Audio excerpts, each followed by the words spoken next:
The alarm on my wrist screamed before I even opened my eyes. Red light flooded my small metal room on the mining moon of Kesh 9, and I was already moving before my mind caught up with my body. A tunnel had collapsed. Not just any tunnel. The old second shaft, sealed since before I arrived, was showing heat readings that made no sense. Something alive was down there, and it was moving fast toward the surface. My name is Ethan Blake, and 6 months ago the Confederacy sent me to this moon because nobody else wanted the job. I was the only human for 400,000 kilometers. No family, no friends nearby.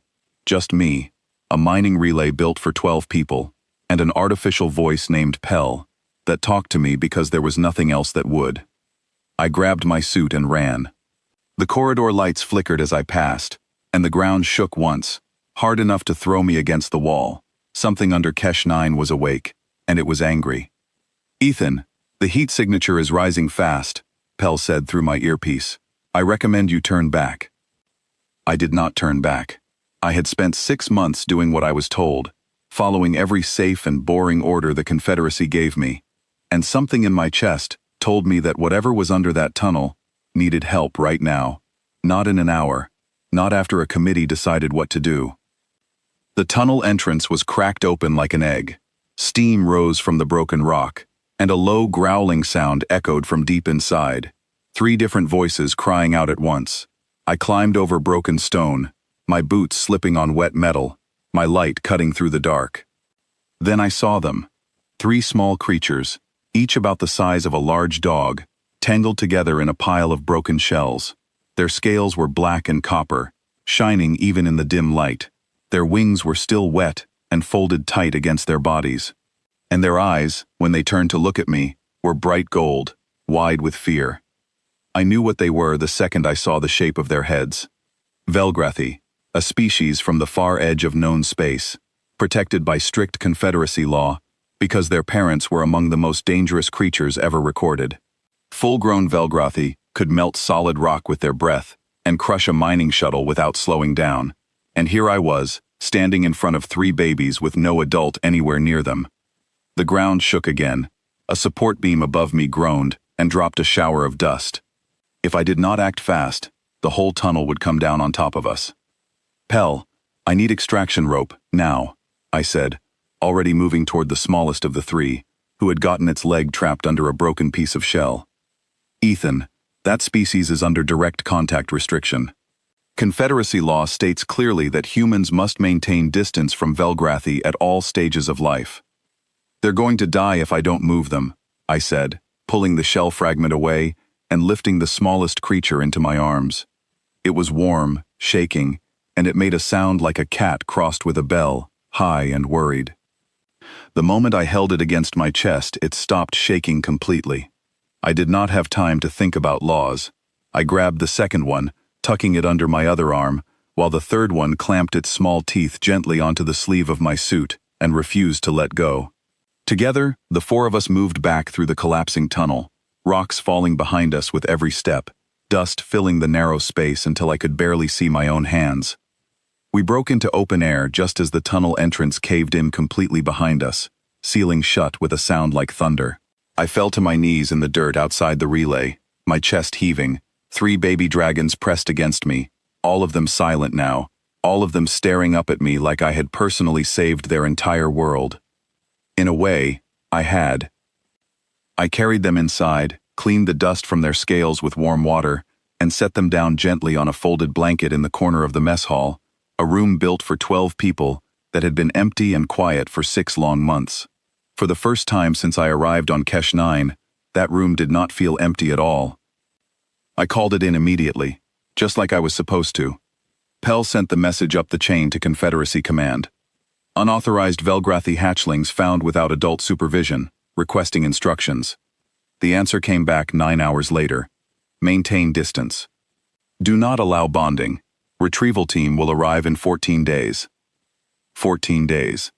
I read that message twice, then looked over at the 3 small dragons curled together on the blanket, watching my every move with wide gold eyes.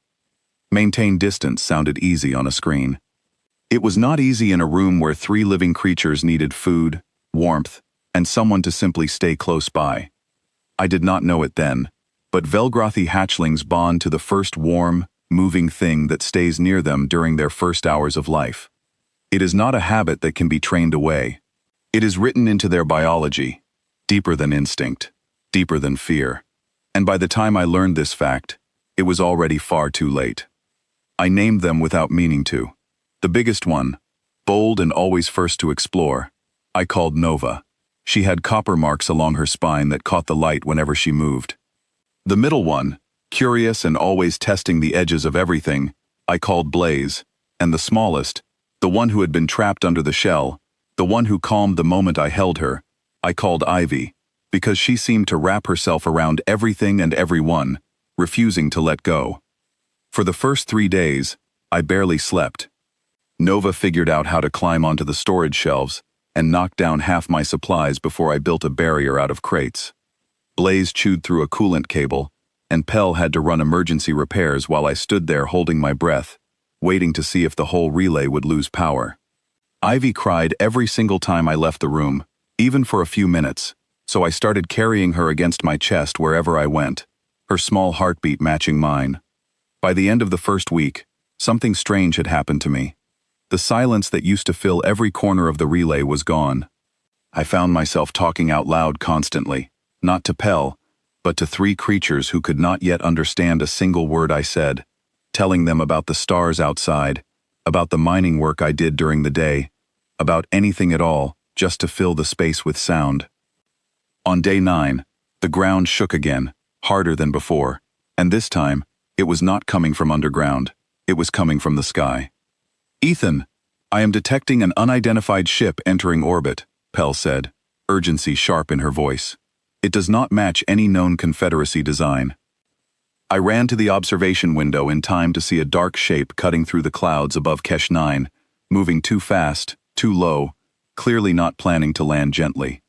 My heart pounded as I gathered all 3 dragons close, Nova pressing against my leg, Blaze climbing halfway up my arm, Ivy burying her small head against my neck. "Could it be the Confederacy retrieval team, early?" I asked. "Negative," Pell answered. "The ship's design matches nothing in our database. It may be a scavenger vessel drawn by the heat signature from the collapsed tunnel." Scavengers on the edge of known space were dangerous, desperate people who searched abandoned or damaged sites for anything valuable they could sell, and 3 unclaimed Velgrothy hatchlings, worth a fortune to certain buyers, were exactly the kind of prize that would draw them straight to my door. The relay's outer alarm blared as the ship touched down hard on the landing pad outside, kicking up clouds of dust. Through the window, I saw 2 figures step out, moving quickly, carrying equipment I did not recognize, heading straight for the relay entrance. I had seconds to decide. There was no weapon on this station strong enough to stop a determined scavenger crew, and even if there had been, I was not going to risk a fight that could hurt 3 helpless creatures who trusted me completely. I needed another way. "Pell, seal every door except the main entrance, and cut power to the outer corridor lights." "Understood. Doors sealing now." I scooped up all 3 dragons at once, their combined weight straining my arms, and ran deeper into the relay, toward the old maintenance tunnels that connected to the mining shafts below. My footsteps echoed loud against the metal floor, and behind me, I heard the main entrance door hiss open, followed by voices, low and sharp, speaking a language I did not understand. The maintenance tunnel was narrow and dark, lit only by small emergency lights along the floor. I moved as quietly as I could, Ivy trembling against my chest, Nova and Blaze unusually silent, as if they somehow understood the danger without needing words. Behind us, I heard footsteps entering the corridor we had just left. My heart slammed against my ribs. If they found the mess hall and saw the blanket, the empty food containers, they would know exactly what they were looking for and exactly where to search next. I ducked into a side passage that led toward the ore processing chamber, a large open space filled with heavy machinery that had been silent for months. It was the one place in the relay large enough to hide in, but also the one place with almost no cover. "Pell, can you redirect the scavengers somehow? Anything?" "I can trigger the old dust collection system," Pell said. "It will create heavy interference across sensors and reduce visibility significantly.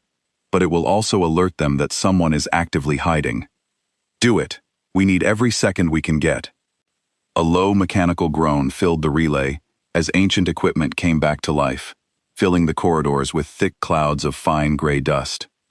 Through the small window in the processing chamber door, I saw the scavengers pause, confused, covering their faces, arguing with each other in sharp, frustrated tones. I used the confusion to slip through the far exit of the processing chamber, moving toward the emergency shuttle bay at the back of the relay, a small, rarely used dock that held a single escape pod meant for one person. It was not built for four, but it was the only option I had left. Nova squirmed in my arms, letting out a low, worried sound as we entered the shuttle bay. The escape pod sat there, small and cramped, barely enough space for me to fit, let alone 3 growing dragons.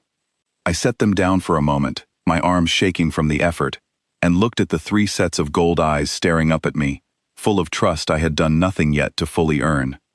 Behind us, footsteps grew louder, closer, moving fast through the dust-filled corridors. I made a choice in that moment that changed everything. I was not going to leave them, and I was not going to fit us all in that pod either. Running was not going to work. I needed a different plan, one that did not involve hiding at all. Pell, open a direct channel to the scavenger ship, now. Ethan, that is extremely risky.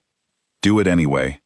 A static crackle filled my earpiece, followed by a rough, impatient voice demanding to know who was speaking. I took a breath, steadying my voice as best I could. 3 small dragons pressed close against my legs. This relay and everything on it belongs to the Confederacy, I said, my voice echoing through the shuttle bay speakers so it would carry to wherever they stood. Every mining shipment, every supply drop, every communication from this station is logged and tracked. If you take anything from here, especially anything living, Confederacy patrol ships will trace it within hours. You already triggered our emergency beacon the moment you landed without clearance.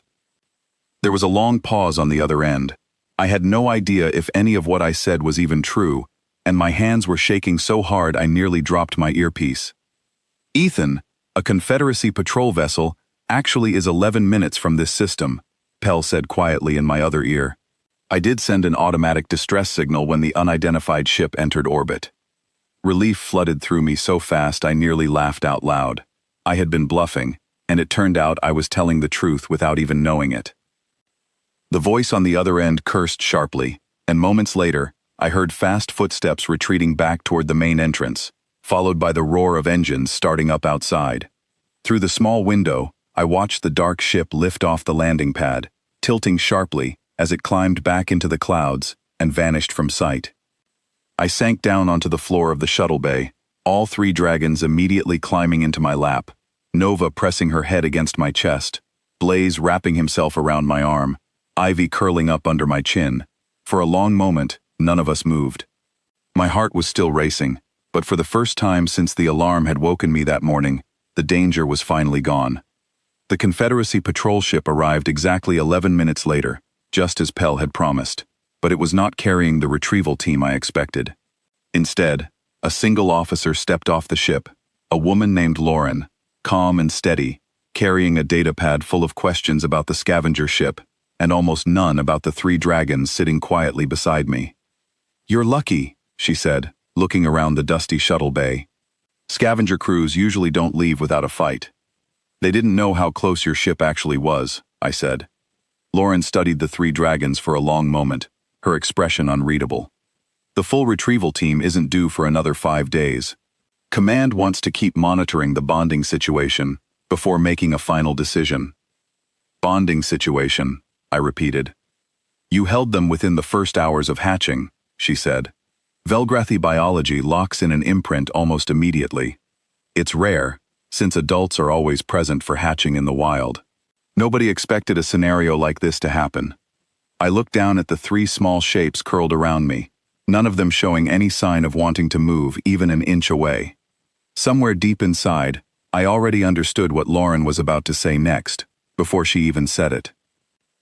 "There's a strong chance," she continued carefully, "that separating them from you now could cause serious harm. Not physical harm, something deeper, the kind of harm that doesn't heal easily." The 5 days that followed passed differently than the 9 days before them. I was no longer simply surviving alongside 3 frightened hatchlings. I was learning them, truly learning them, the way Nova always tested boundaries before trusting anything new, the way Blaze needed constant movement and grew restless in small spaces, the way Ivy calmed everyone around her just by staying close. On the 3rd day, Blaze managed to open a sealed storage door using nothing but his claws and a stubborn amount of patience, revealing a room full of old mining records I had never even known existed. On the 4th day, Nova climbed to the very top of the relay's central tower and refused to come down until I climbed up after her, both of us watching the twin suns of Kesh 9 set together in silence. On the 5th day, Ivy fell asleep against my shoulder while I worked, and I found myself moving slower, quieter, careful not to wake her, discovering a kind of patience I did not know I still had inside me. When the full retrieval team finally arrived, it was not the cold, clinical group I had imagined during those 9 long days of waiting. It was 3 people, led by a calm, thoughtful researcher named Grace, who had studied Velgrathi behavior for over a decade and had read every report Pell had sent up the chain since the very first alarm.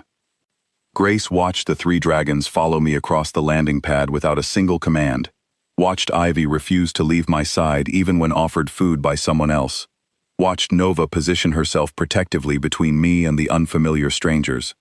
"This isn't something we can undo," Grace said finally, kneeling down to look Blaze directly in the eyes. "And honestly, after seeing this, I don't think we should try." The Confederacy debated for weeks after that, passing reports back and forth between officials who had never once set foot on Kesh 9, who had never felt 3 small hearts beating steady and calm against their chest during the darkest hours of a long, quiet night.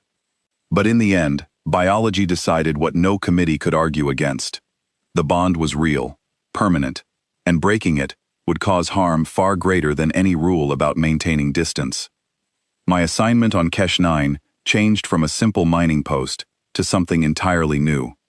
I became a permanent guardian, a research partner, and most importantly, a home for 3 creatures who had lost everything the moment their nest collapsed, and who had chosen, against every rule and every expectation, to never let me go. Months passed.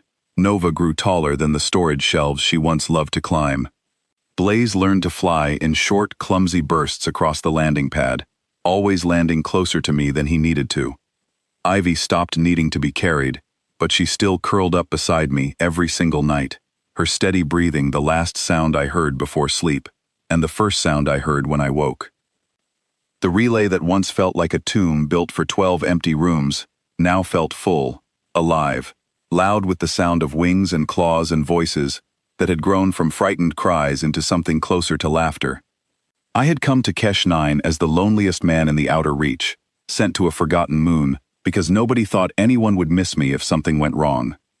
Something had gone wrong that first morning, an alarm screaming through the dark, a tunnel collapsing under the weight of a hidden nest. But out of that danger came 3 small lives who looked at me, in their very first hours in this world, and decided I was worth holding on to.